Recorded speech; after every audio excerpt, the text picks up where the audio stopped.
माननीय अध्यक्ष जी, मांग संख्या 22, 24 और 62 पर बोलने के लिए खड़ा हुआ हूँ। अभी उधर से वक्ता बोल रही थी कि इतने कॉलेज खुल गए, इतना ये हुआ। इसको सदन माने या ना माने,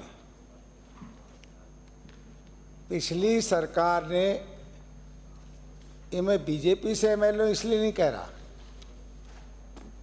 पर आप लोगों ने जो सरकार चलाई वो सरकार बचाने के लिए चलाई है। आप लोगों ने ये ध्यान नहीं दिया कहाँ ज़रूरत है, कहाँ ज़रूरत नहीं है, किस क्षेत्र के अंदर क्या काम होना चाहिए। और आपकी बहादुरी का तो कोई दाद ही नहीं। पिछली सरकार माननीय पूर्व मुख्यमंत्री गहलोत जी ने तो जिले तक खोल दिए, चाहे वो जिले वाइबल थे या नहीं थे, उनकी ज़रूरत थी या नहीं थी, पर अपना निर्दलीय एमएलए और अपने एमएलए खुश रहें, कहीं दूसरे खेमे में ना भाग जाएं। इस आधार पे जो आप लोगों ने कॉलेजों की बंदरबाट की, सर मेरे यहाँ खुले हैं, बीच में मत बोले भाई, मेरे यहाँ खुले हैं, वही मैं कहना चाहता हूँ, हमारे यहाँ खुले हैं। लेकिन खुलने के बाद ना उसमें प्रिंसिपल है, ना उसमें लेक्चरर है, ना उसमें प्रोफेसर है। उन कॉलेजों करें क्या? नहीं बोले, अभी तो टाइम आया है, बैठे बैठे नहीं बोलने दीजिए। अरे तो अभी तो हमारा तो समय शुरू हुआ है। एक सच्चाई को सुनने में आपके भी बच्चे हैं, आपके क्षेत्र में बच्चे हैं। एमएलए का तो उद्देश्य ये होता है कि मेरे क्षेत्र में क्या ये काम की घोषणा हो जाए, टोकी का सिस्टम दोनों तरफ से नहीं, ये घोषणा हो जाए, इससे मुझे वोट मिल जाएंगे। और जिन्होंने जिले खुलवाए वो तो ज़्यादातर धराशायी हो गए, एक आध जीत पाया, एक जीता है, उधर खैरिया जीता है। तो आप मेरे यहाँ खुले हैं, उनमें स्ट्रेंथ देखो क्या है। क्यों एडमिशन बच्चे ले कहाँ से? प्रोफेसर ही नहीं है, लेक्चरर ही नहीं है, कोई स्ट्रक्चर ही नहीं है। तो मैं इस मामले में देखूँगा, कम से कम मैं मुख्यमंत्री जी को धन्यवाद दे सकता हूँ। आज आप पढ़िए कि मान लीजिए भजनलाल जी की सरकार ने एक ध्यान तो दिया कि स्मार्ट क्लासरूम होना चाहिए, आईटी सेक्शन अच्छा होना चाहिए, इसके अंदर अपग्रेडेशन होना चाहिए। ये सब चीज़ें देख करके लगता है कि आदमी शिक्षा को आगे बढ़ाना चाहता है, खाली संख्या बल से नहीं होता कुछ। तो मैं तो माननीय हमारे कुछ शिक्षा मंत्री जी भी यहाँ बैठे हैं, इस पर ज़्यादा तो क्या बोलूँगा, पर निवेदन करता हूँ कि जो पिछली सरकार के समय में हुआ खेल उसको आप बंद कर दें। जैसा कि अभी माननीय बुढ़ानिया जी कह रहे थे, तुरंत बंद करें कि जितने लोग थे जो जिनकी भर्ती हुई, जो प्रोफेसर लगा, जो लेक्चरर लगा, उनको उस एमएलए को ओबलाइज करने के लिए उनको डेप्यूटेशन भेज दिया। तो एक लाइन में, इसमें तो कोई बजट खर्च नहीं हो रहा। आप उच्च शिक्षा के, अब तो आगे ट्रांसफ़र का समय भी आने वाला है, एक लाइन में डेप्यूटेशन तो ख़त्म कर सकते हैं, जिससे कुछ तो सुधार हो। मेरे यहाँ पर आपने सारे भेज रखे हैं डेप्यूटेशन पे, सीट भरी हुई नज़र आती है, वहाँ कोई है नहीं। और संख्या की आप गिनती कर रहे हो, मेरे यहाँ 5 साल पहले जो हमारी सरकार थी उसमें जो सब्जेक्ट था वो एक ही सब्जेक्ट पीजी के अंदर है, जबकि उसके अंदर 3000 4000 बच्चों की स्ट्रेंथ है। 2-4 सब्जेक्ट ही बढ़ा देते। धर्मचंद गांधी महाविद्यालय नाम है, उसके अंदर केवल एक पीजी क्लास है, एक पीजी सब्जेक्ट है। तो ऐसे जहाँ इतनी स्ट्रेंथ हो उनके अंदर तो कम से कम 2-4 सब्जेक्ट ही खोल दो। तो मैं तो सच्चाई तो ये है कि संख्या गिन लो, पर पिछली सरकार ने एजुकेशन का भट्टा बैठा दिया। अब भजनलाल जी सरकार से उम्मीद है कि ये इसके अंदर सुधार करे। माननीय मंत्री जी, आपसे उम्मीद करता हूँ कि आप मुख्यमंत्री, उप मुख्यमंत्री भी हैं, आपको बहुत अच्छा डिपार्टमेंट भी मिला हुआ है, जवान भी है, मेहनत करिए, पिछले ढर्रे को ठीक करिए। काम करने का मौका है, हाँ मन भी है। माननीय इसी तरह से माननीय हमारे मुख्यमंत्री जी को बार बार धन्यवाद देता हूँ कि भजनलाल जी की सोच को, कि जो टेक्निकल एजुकेशन के अंदर काम किया है, जो टेक्निकल एजुकेशन पर अपनी इच्छा जताई है, कि ये सच्चाई है कि आज के युग में अगर बेरोजगारी खत्म करनी है तो टेक्निकल एजुकेशन पे ही ध्यान देना पड़ेगा। और उसके लिए जो आप कर रहे हैं, तो सबसे बड़ी बात है, मैं देख रहा था कि जो 3D printing, internet of things, fiber to home, technical, ये आज चाइना तो इसी बेस पे कमा रहा है। किसी होटल में चले जाओ, रेस्टोरेंट में चले जाओ, हाई क्लास बिल्डिंग में चले जाओ, किसी इंस्टीट्यूट में चले जाओ, सब जगह अगर सबसे ज़्यादा कोई डिमांड हो रही है तो 3D प्रिंटिंग की। और ये सब्जेक्ट तो आपको हर ITI के अंदर लागू कर देना चाहिए। ये बहुत बड़ा बच्चों को रोज़गार मिलेगा, इससे बहुत आगे बढ़ने का मौका मिलेगा। और जो आपसे निवेदन है कि आप, पिछली सरकार का एक किस्सा बताता हूँ, कितनी सीरियस थी बच्चों की नौकरी के लिए। मेरे कार्यकाल के अंदर पिछले उसमें बहुत बढ़िया हमने ITI खोली, कंप्लीट हो गई, और 5 साल उसको चलने नहीं दिया, जबकि हमने उसको जापानी जोन से जुड़वाया था। एक हमने बनाया था उस कार्यकाल के अंदर जापान इंडिया मैन्युफैक्चरिंग इंस्टीट्यूट, उसका आता पता ही नहीं कहाँ चला गया। पैसा भी खर्च हो गया पिछली सरकार का, जिसके अंदर 30,000 बच्चों को जापानी कंपनियों के अंदर ट्रेनिंग करने का मौका मिलता।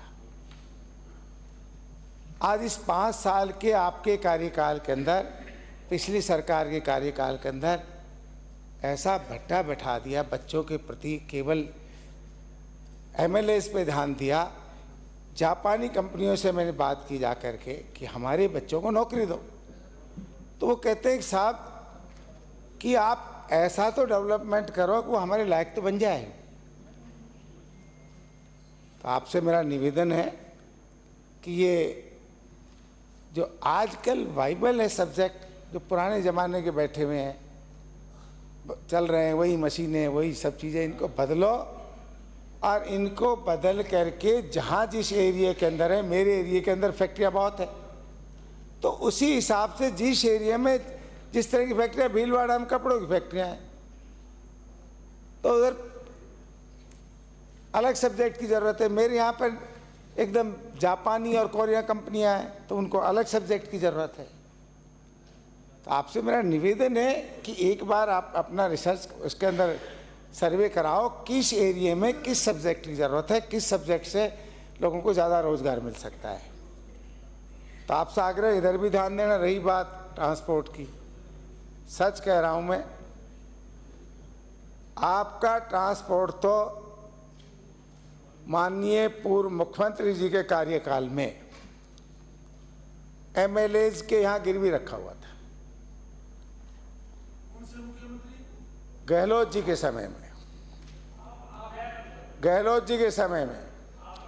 अब धन्यवाद देता हूँ माननीय भजनलाल जी को और इस सरकार को कि इन्होंने नई बसें खरीदने की जो रखा है 2 साल के अंदर, 500 बसें, 800 बसें उस पर लेंगे मॉडल उसके ऊपर, और इलेक्ट्रिकल बसें। तो इनके अंदर फिर ग्रामीण बस सेवा 5 साल में एक भी गांव ऐसा नहीं, एक भी पंचायत ऐसी नहीं है जो, हमारे यहाँ तो और कहीं चलती है तो मुझे पता नहीं। मेरे विधानसभा क्षेत्र में जो वसुंधरा जी की सरकार के अंदर गाँव के अंदर बसें जाती थी, वो पूरे लोक परिवहन बसें, ग्रामीण बसें, वो 5 साल में कतई बंद कर दी। शहर के आदमी को तो दुनिया भर के साधन मिल सकते हैं, गांव का आदमी कैसे जाए? उसके पास तो कोई और कोई साधन होता नहीं। गरीब आदमी तो बस का ही सहारा ले सकता है। एक तो ये लोक परिवहन बस दोबारा चालू करने की योजना बनाई, इसके लिए माननीय मुख्यमंत्री जी को धन्यवाद देता हूँ। एक मैं अपना एक सजेशन देना चाहता हूँ, एक सजेशन देना चाहता हूँ कि हमारे ढर्रे को हम बदलना नहीं चाहते। ढर्रे को बदलने के लिए हम कोशिश ही नहीं करते। हर गांव के अंदर जीपें हैं, हर गांव में, और जान पूछ के कोई इस पर ध्यान नहीं देता। वो जीपें जितनी भी हैं वो सवारियां ढोती हैं, ब्याह में, शादी के अंदर, मकान में, और ओवरलोडेड चलती है। अगर हम ये इनको ये कह दें वहाँ पर नौजवानों को कि भाई हम साल का ये टैक्स लेंगे, आप अपनी जीपों को यूज कर सकते हो, तो कितने लोगों को तो रोज़गार मिल जाए, कितना होगा, उनके साधन हो जाए, पर करने की क्षमता चाहिए। और माननीय प्रधानमंत्री नरेंद्र मोदी जी ने, उनके कार्यकाल से पहले रेल का भट्टा बैठा हुआ था, रेल बहुत बड़े घाटे में जा रही थी, तो उन्होंने इसको उभारने के लिए कि सवारी की रेल तो अच्छी बने और रेल को घाटे से उबारा जाए, तो उन्हें गुड्स ट्रेन पे ध्यान दिया। ठीक है। इसी तरह से मैं जानता हूं इसके अंदर परेशानी है, अगर ट्रांसपोर्ट विभाग थोड़ा सा सुधर जाए, या मंत्री जी थोड़ा सुधारने की कोशिश करो, जितना रेवेन्यू आपका लॉस हो रहा है, अगर वो विभाग को मिल जाए तो सारा घाटा पूरा हो जाए। मेरे खुद के विधानसभा क्षेत्र में, ये मैं होश हवास में बात कर रहा हूँ, रोजाना रात को 1000 से 1500 ट्रक अवैध निकलते हैं, जो ओवरलोडेड होते हैं, जो बजरी के होते हैं, पत्थरों के होते हैं, और आपके विभाग की मिली भगत से निकलते हैं। पिछली सरकार में तो एमएलए ने ठेका ले रखा था कि साहब मेरे 1000 ट्रक निकलेंगे। मजबूर थे सरकार, अपन तो मजबूर नहीं है। आप इसके आप जाकर के आज ही जांच करा लीजिए, शाम को 6 बजे ट्रक लाइन लगा के खड़े हो जाते हैं, आने जाने के साधन बंद हो जाते हैं। आप पर ट्रक सरकार का कितना रेवेन्यू लॉस हो रहा है, कितना सड़कों का लॉस हो रहा है, ओवरलोड ट्रक निकलता है, उनसे 10-10 हज़ार आपका विभाग लेता है। आपके विभाग के अधिकारी पूरी रात इसी काम में लगे रहते हैं, दिन भर तो उनको पता ही नहीं होता क्या हो रहा है। तो इसको बंद करो। ये अगर यही सब चीज़ें, विभाग के पास ये पैसा आएगा तो विभाग का घाटा दूर होगा और हमको काम करने का मौका मिलेगा।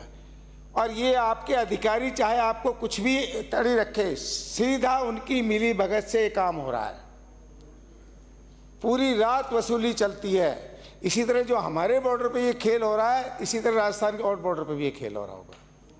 तो आपसे निवेदन का आप काबिल है, माननीय मुख्यमंत्री जी चाहते हैं कि यात्रियों को सुविधा मिले। गाँवों को, अब मेरे यहाँ पे बड़े बड़े गांव हैं जिन पंचायतों से ग्रामीण सेवा से जुड़े हुए थे, बसें जाती थी, अब उनके पास सारी बंद हो गई। तो सारे गाँवों को जुड़वाओ। आपसे उम्मीद है कि आप काबिल मंत्री हैं। हमारे मुख्यमंत्री जी का भी उद्देश्य है कि किसी भी तरह से आम आदमी को सुविधा मिले, नौजवान को रोज़गार मिले, हमारा एजुकेशन सिस्टम आगे बढ़े। इसके ऊपर आपको मैं चाहता हूँ कि जो आपका सोच है वो पूरी हो। धन्यवाद। जय हिंद, जय भारत। 2 मिनट और बोल सकते हो साहब आप? मैंने तो 2 मिनट पहले बजाया। पॉइंट ऑफ और इन्फॉर्मेशन, समय आपके पास। माननीय सभापति